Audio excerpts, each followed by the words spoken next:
Welcome, everybody, to Next Gen Leadership. I'm your host, Jimmy Ryan. Today we have Don Getling on. Say what's up.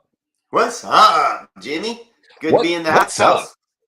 Absolutely. So we're going to jump right to it today. We're going to talk about culture, and we're going to talk about it wherever you sit in leadership. You might lead a team, you might lead a branch, you might lead a region, whatever that is. Next Gen Leadership is about people that are leaders currently or aspire to be leaders and want to get better. And culture is a big thing, and I would argue it's probably one of the most important reasons why people will be recruited. We were just talking briefly about recruits.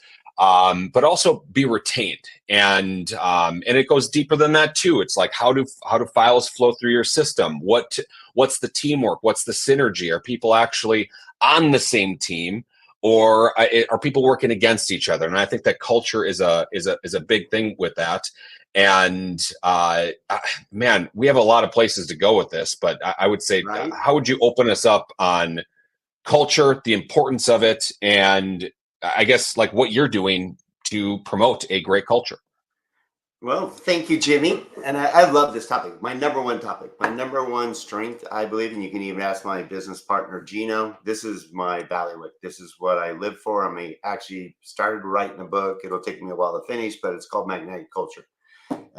Because I'm all about that because it changed my career.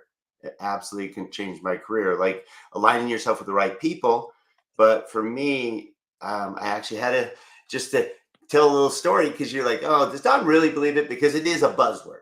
How many of you Right. out there have been recruited and you'll love our culture, and then you go and join the company, you find out that's bullshit. Sorry, I Right. hate it.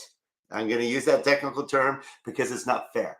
And you want to be part of something you believe in and love and are excited about, and then you find out that the culture's not there. It's all just a word they use. It's signs around the office, but you got to live and breathe it. And Gino, who just came on, knows my story that I have to start off with because Gino was part of this story, because it was a change in our life and our career that at one point we've all worked with another technical term, assholes. And, whether it's people in your office, people above you, or referral partners you work with.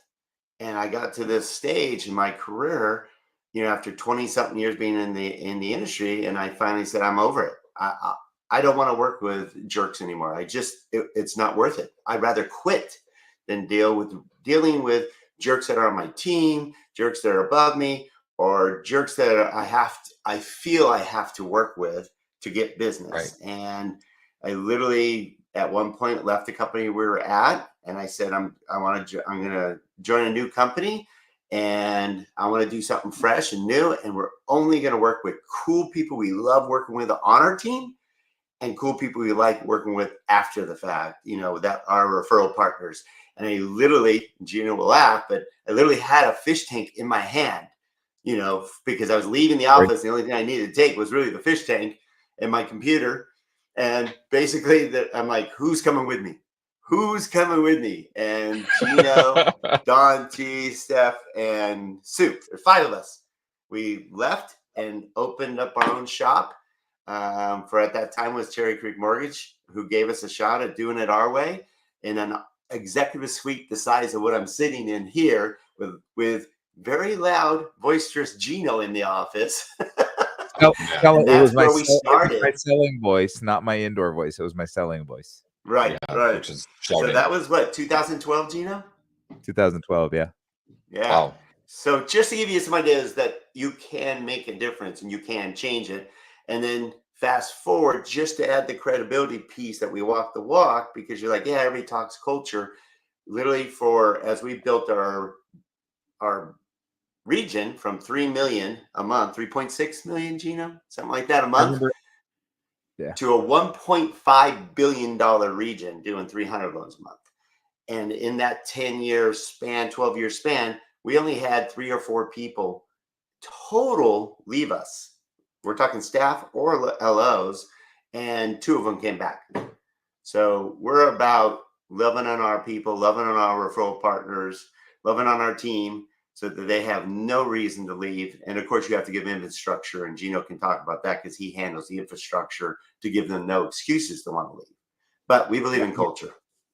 Well, and so I've been thinking a lot about this, and there's all the buzzword about talking about authenticity and social media, and just be yourself, and you'll attract the people you want to attract. And that was a true story for us. We really do. Just even this week, we've had moments of we're attracting the people we want to attract. I think that's super important. Last night. And that's what I'm saying. And then you repel those that you don't. And so if you're questioning whether you should do something or not, it's okay to rely on intuition. Not everything needs to be math and science, especially as it relates to people.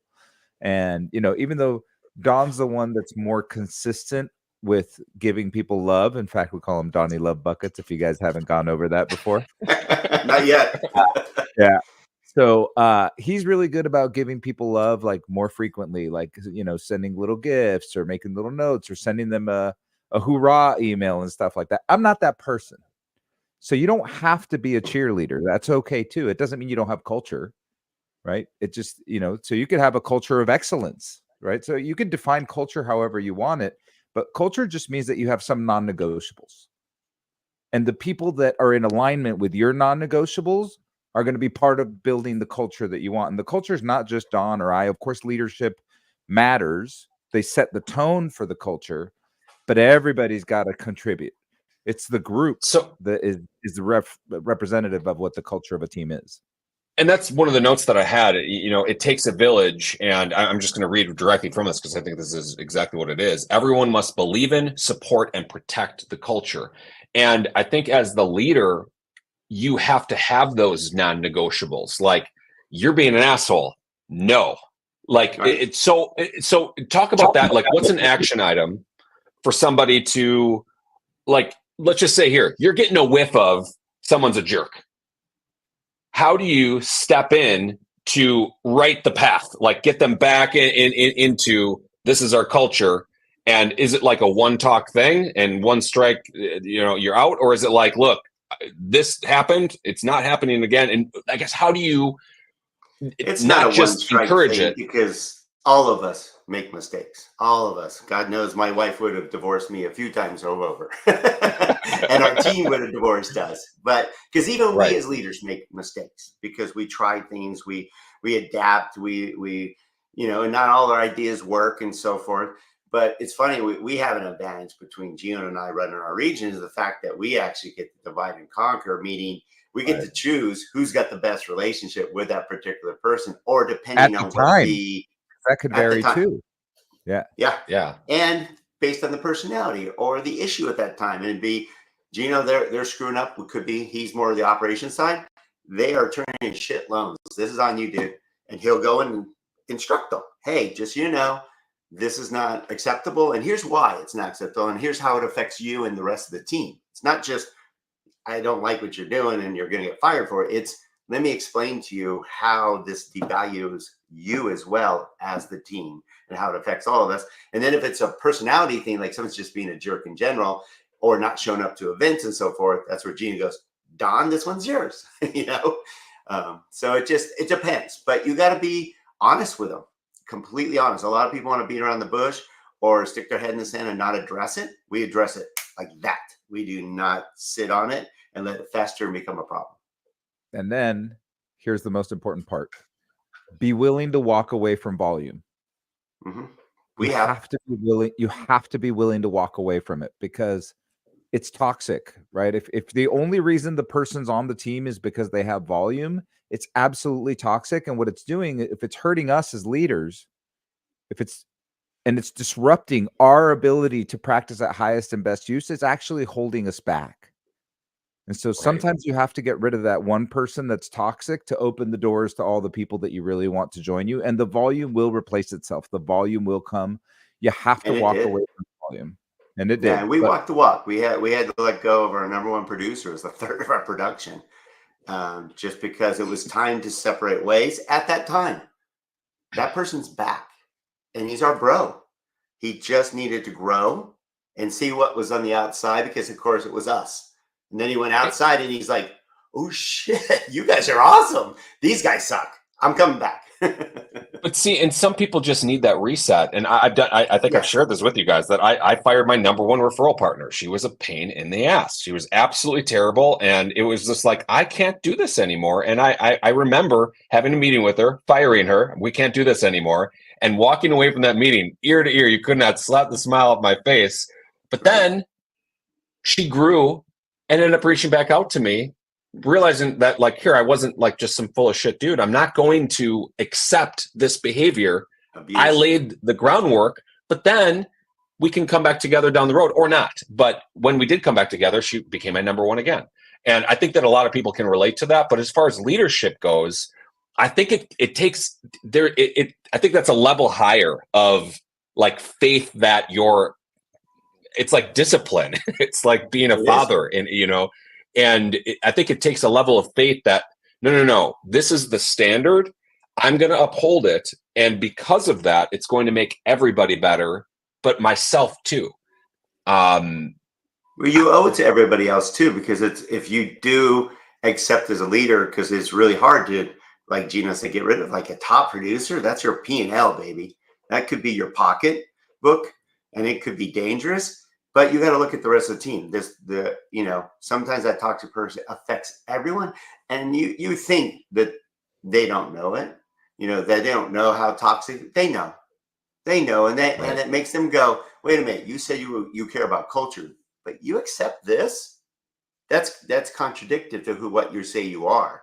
So you have to hold true to who you say you are and what you believe in and what you want in your region, your office, your team, your partners. It's all part of it. And once you hold that ground, like Gino said, non-negotiables, it makes life a lot easier. Yeah, I mean, and you've got to verbalize it. You've got to say those things. What is it that you're trying to attract and you want? Say that stuff out loud. Verbalize it to your team. Hey, this is a no drama zone.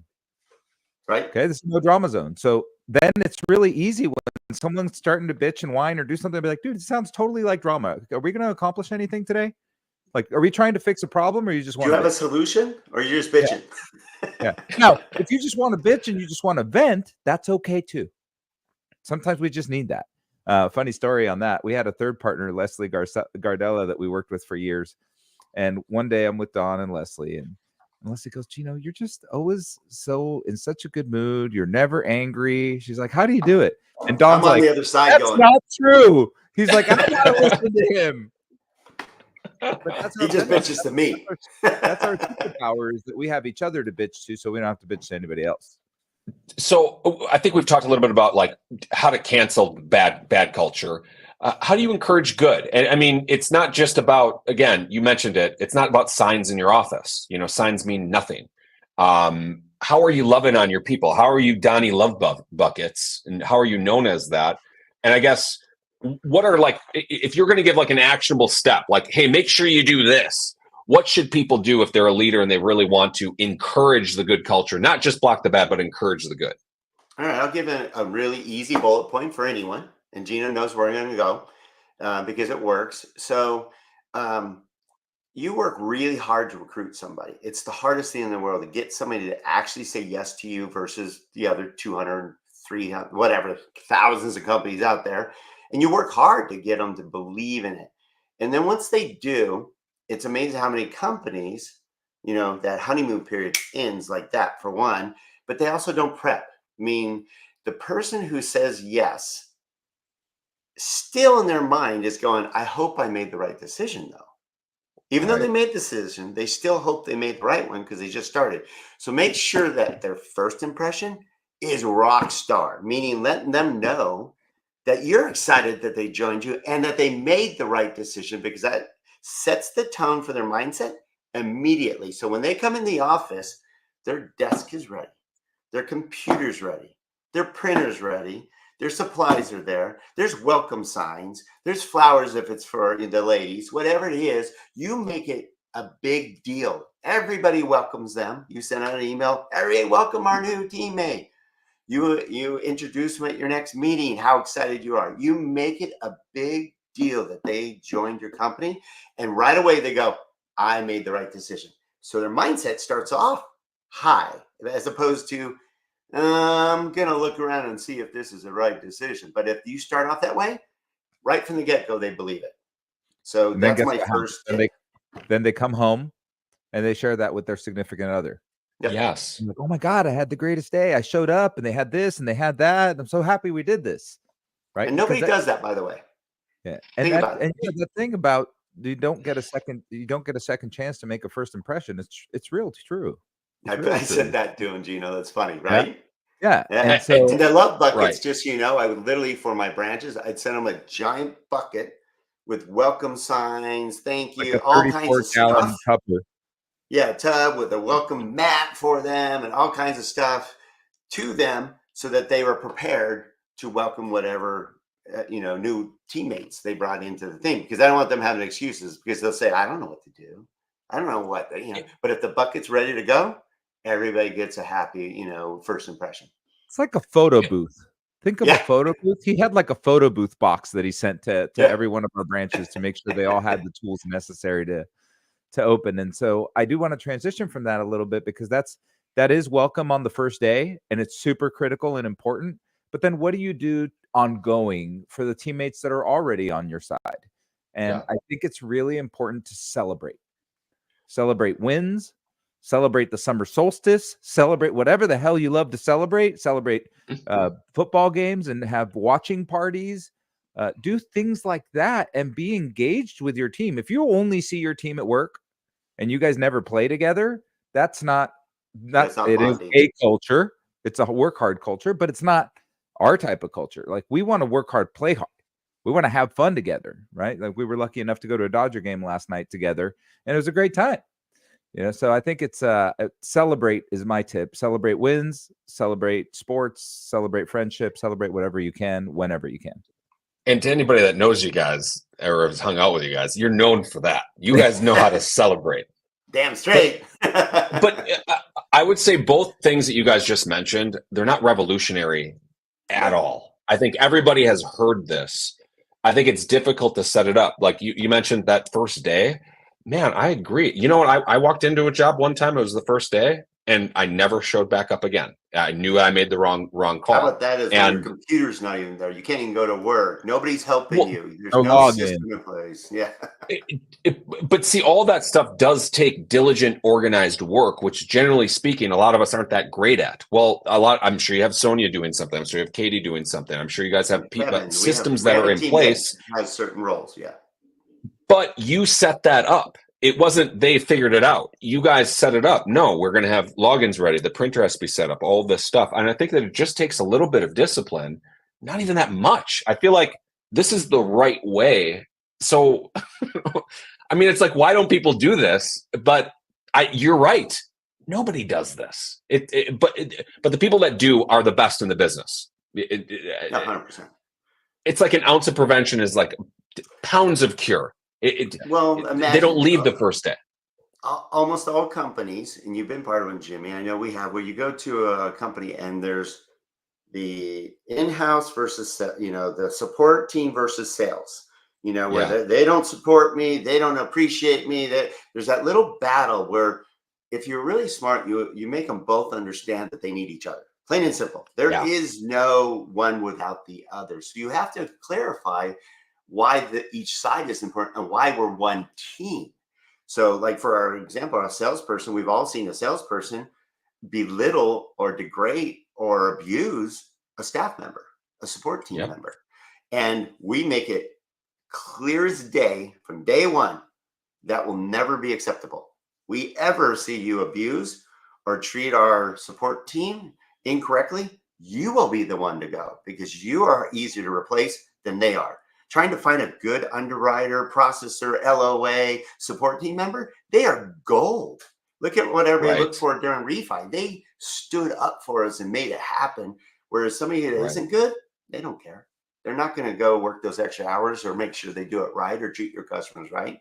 And then we let the support team know, hey, if the sales member is a little touchy, a little feisty, is stressed, it's because he's got a lot of people on his butt or her butt saying, we need to close now. We need to close early. We need that appraisal. And it's not them. They're just reacting to the pressures they're getting. So don't take it personal.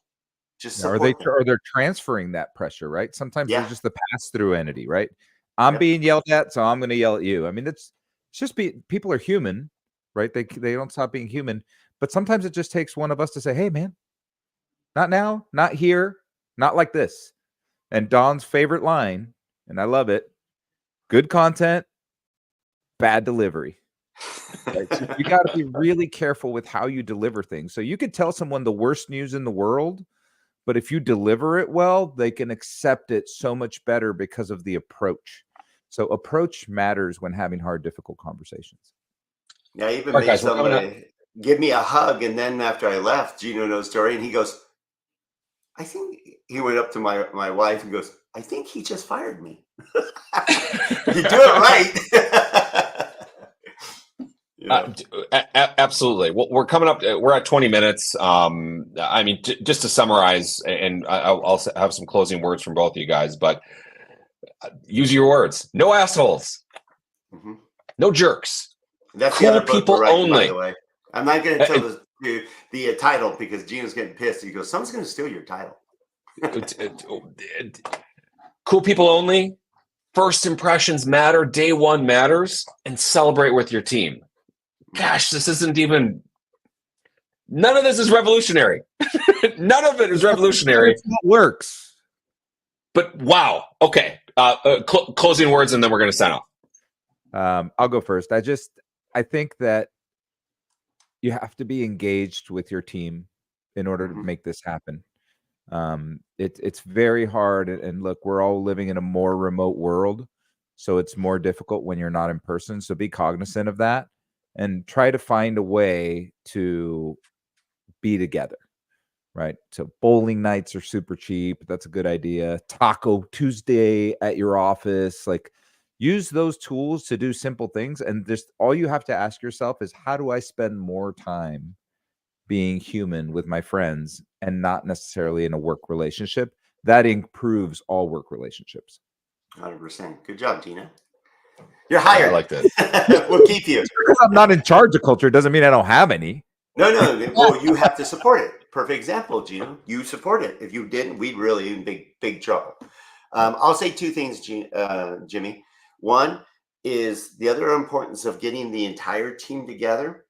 So we've also seen the LO that's on the phone with an underwriter they don't really know. So it's really easy for them to pick on Mary, which is say, gosh darn it, get my stuff out. I told you said you'd have it done today. And she's like, well, you just got me the documents yesterday that I asked for you 2 weeks ago. You know, there's usually that whole storyline.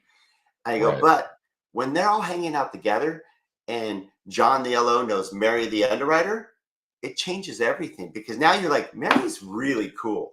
She's a sweetheart and she means well. All of a sudden you feel like an asshole if you start jumping down Mary's throat. So you don't do that anymore, because now you're one team. You understand and know each other. So it's really important. And the other thing is Gino and I have learned is everybody has their own unique personality. You can't treat them all the same. I'm more guilty than that than Gino, because sometimes I want everybody to just be happy. I'm Mr. Always Happy. And Gino, like, cool the fluff, Don. Chill. They're sick of it, So I have to actually control my excitement, because everybody's like, nobody's like you, where you just wake up, yay, But everybody's different. And Gino does help me with it. He's like, hey, that person hates your fluff.